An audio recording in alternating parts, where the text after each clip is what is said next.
This is the second half about the topic of UniFi Hotspot portal. In the first half, we ended with step 2. We will start from step 3 in this video directly. For all the context, please refer to previous video. Okay, let's get started. In previous video, in step 2, the guest machine, the Mac Mini, tried to access this detection URL. The access point replied with a status code 302, told the Mac Mini to access another URL, which is the hotspot portal instead. Then let's continue in the left side Wireshark. Starting from the third frame, you can see Mac Mini try to access the hotspot portal instead by using this URL. Keep in mind, this action was taken by the browser, not by the operating system. It's part of the HTTP protocol. If the browser receives 302 status code, it's simply a redirect. So the browser will simply follow whatever the new URL, and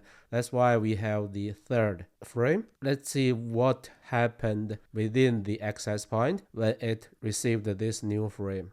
I made the detailed analysis for this particular step 3. So the guest machine tried to access the hotspot portal. The AP received the Ethernet frame. It will start from pre-routing chain in ebtables. I will skip this part because it's exactly the same as step 2. The flow is now in the guest in iptable chain. So this is the guest in. Our destination IP address is this one, but destination port is not the 8881. Instead, it's 8880. That's what was configured in the UniFi redirector process in AP. So not the first rule, not the second rule, not broadcast, not ARP, not DNS, it's not pre-allowed, it's not IPv6, it's not broadcast. Now we are at this rule. So the correct IP address, correct protocol, correct port. The action is accept. Accept means the AP will simply pass through the frame. What does that mean to let it through? Check the IP address. It's in .1 subnet. So remember our guest network, guest VLAN is VLAN 40, right? So it's in different VLAN, different subnet. So the frame will follow this route, and the router will route it to the cloud key. For the interest of time, we won't touch the router part.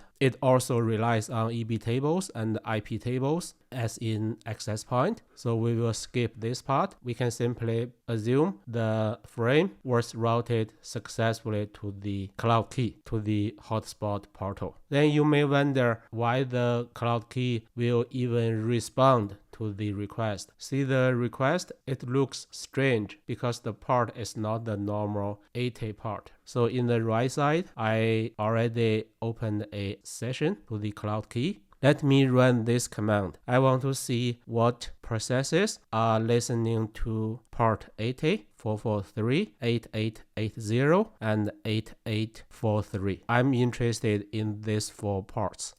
Interestingly, for 80 and 443, Nginx is listening. Nginx is a popular web server for Linux. UniFi simply uses it to serve the UniFi network controller, the network application. But you see there are another 2. For the 8880 and 8843. They are served by Java. So Ubiquiti uses Java to provide the hotspot services instead of using Nginx. It will return the landing page together with the HTTP code 200. 200 means all good and you get the result. So this step is very simple if you compare to previous step 2. Before moving on, if you check the captured frames in Wireshark carefully, you can see it seems the guest machine repeated step 2 and step 3. See here, this is the first redirected URL request, right? And then there's another one, and all the response from the hotspot portals,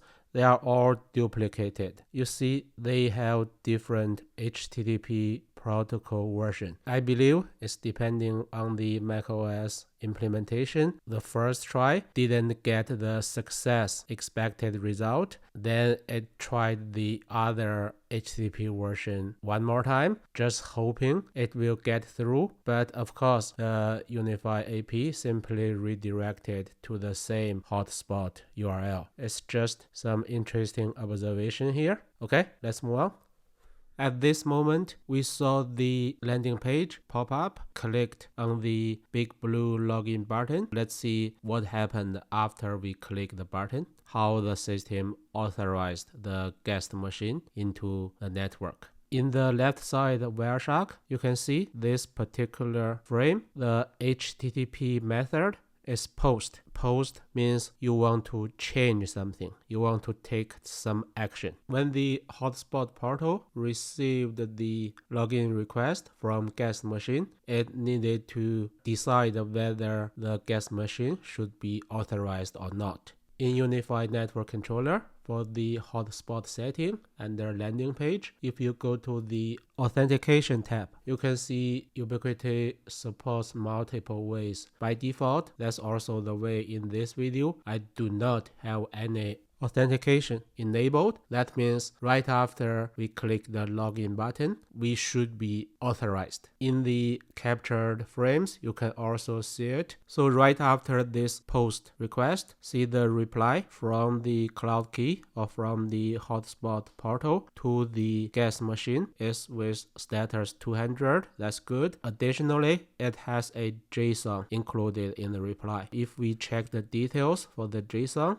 first, it says authorized equals to true. Then it will do the redirect again. This time, it will redirect the guest machine back to its original detection URL. See the value here? That's how the guest machine, the Mac Mini, even knows what's the next step to take. It simply follows whatever the web server directed to do. We will discuss the details how the Mac Mini responds to this new redirected URL in next step. But before ending this step, let's see what the hotspot portal really did when it authorized a machine. In previous video, when we talked about the step 2, we touched this chain, authorized guests. It simply checks whether the source machine, its MAC address, is in this set. In that video, before we click the login button, we already confirmed that the Mac Mini was not in this set, right? But because now we already clicked the login button and we already received the confirmation from the hotspot portal, let's see whether the situation is changed. So in the right side, let me display the set again using the command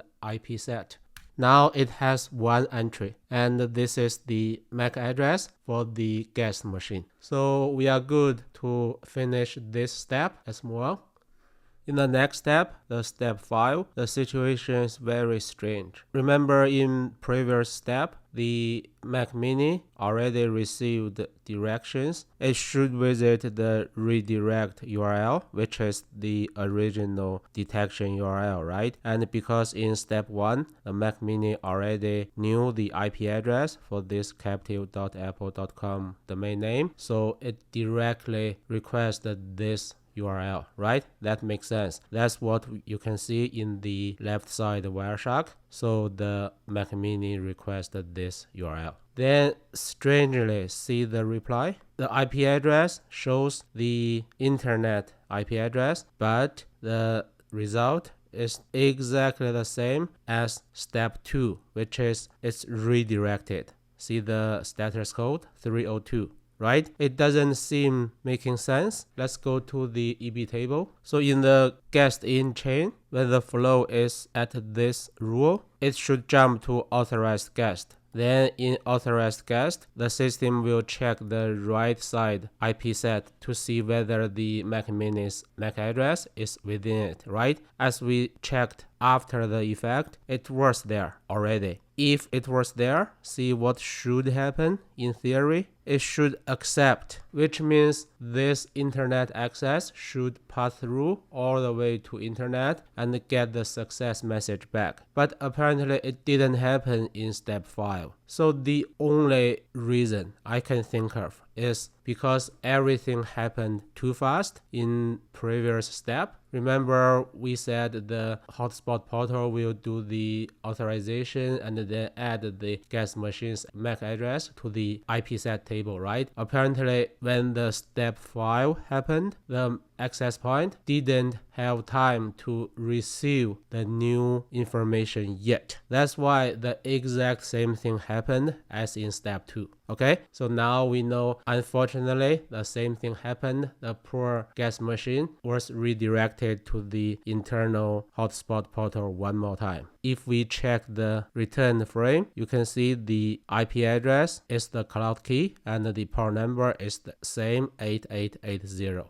Okay, let's move on to step 6. In the new step, the guest machine followed the exact instruction from previous step. It visited this URL one more time, as you can see in the Wireshark captured frame. So the port number is 8880, right? Then this time, when the U6 Pro received the request, different things happened. So this time, it didn't redirect the third time. Instead, it redirected the Mac machine to a slightly different URL. So you can see the returned frame, even though it still has the status code 302. If you check the redirection URL carefully, you can see the port number is 8882. Does the port number sound familiar? Yes, in previous video, we mentioned in the access points redirector configuration, there's a very strange, interesting setting. It's called redirect pattern, and it has the same IP address as the normal redirector URL, but with a different port number. That's how the 8882 is used. Now let's continue the Wireshark captured frames investigation. So now the AP received this URL request. Based on the ebtables inside the access point, it will simply pass the same request to the hotspot portal. So now, as we can see in the right side, Cloud Key received the same request from the Mac Mini with this guest URL, and then see what the hotspot portal replied. It replied with this URL with the port number 8882. The hotspot portal had the control. It knows which machine was authorized, which is brand new. Because previously the Mac Mini was already authorized, the hotspot portal knew that. This is the second time the same guest machine requested again, which was not really necessary, so it told the AP,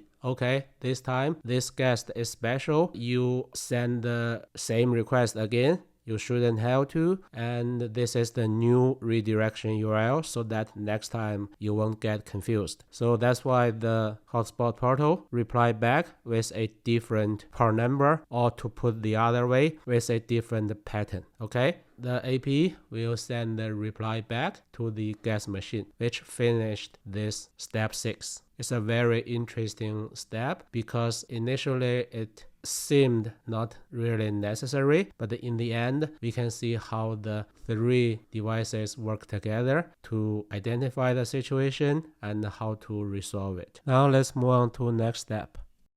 What's the new request from the Mac machine? It will send to this IP address, port number 8882, with a special redirect link. This time, when the U6 Pro received this one, something different will happen in the ebtables. Let's check this detailed analysis. Because it's an Ethernet frame, it will go to pre-routing chain. Because it's VLAN 40, it will be in guest in. And then now this step is brand new. Let's check the ebtables. This is the guest in ebtable chain. For this particular incoming frame, the destination IP address, yes, the correct one. But for the first row, it checks whether it's 8881. In our case, it's 8882, right? So it didn't meet the condition for the first one. It will continue. Then the second one, this is a perfect match for our case. So it will jump to a new chain. It's called redirect HTTP. Then this is the chain for redirect HTTP. It will mark the packet with a special flag. You can see the action is mark R. 4 in binary is 0, 1,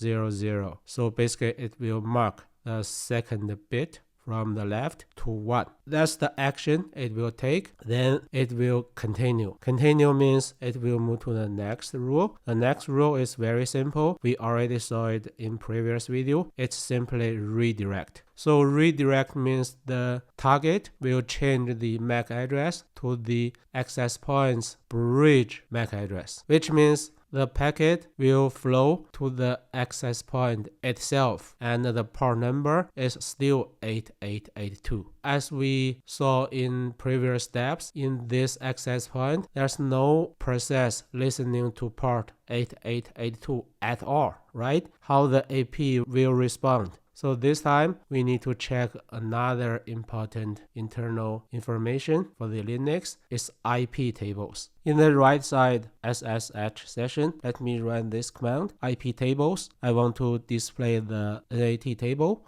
This is a relatively simple iptables because iptables is mainly for routing and we are talking about the access point. It's not the router. It will start with the pre-routing. As you can see, to match the rule, it should match some special mark. In ebtables, we saw for the redirect HTTP step, it will make this special mark, right? And then check the right side. The packet will match this condition. It will flow to this target, redirector. So this is the redirector chain. It's simply pointing to another chain. It's called a redirector _1. For our case, the port number is 8882, right? It matches the second line. Because the destination port is 8882, what it will do, it will redirect but change the port to 80. That's another magic. So even though the original URL has the port number 8882, in the end,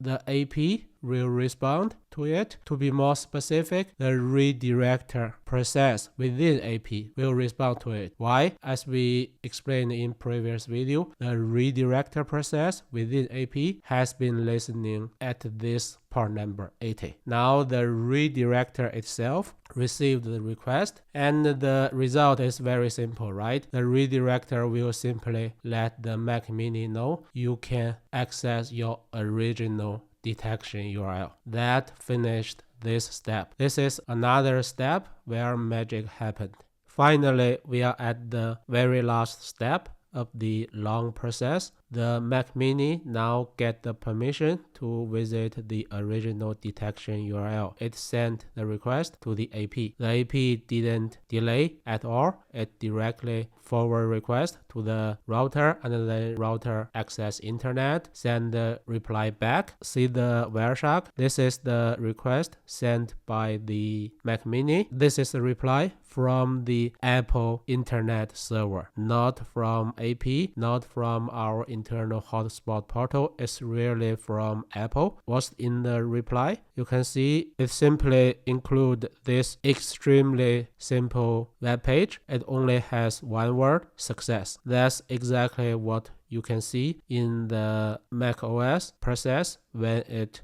successfully connect to guest Wi-Fi internet, right? So this is what we can easily observe, but let's dig deeper. Let's analyze the ebtables to see why this time finally the Mac Mini was able to access internet. See, this is our old friend guest in chain, and this time the URL is the real original URL. So the logic will flow to this particular step, the rule. It will jump to authorized guests, and then in authorized guests, it will check whether the guest machine's MAC address is in this table. As we already checked, it was in the table because the Mac Mini was authorized, right? So then it will accept.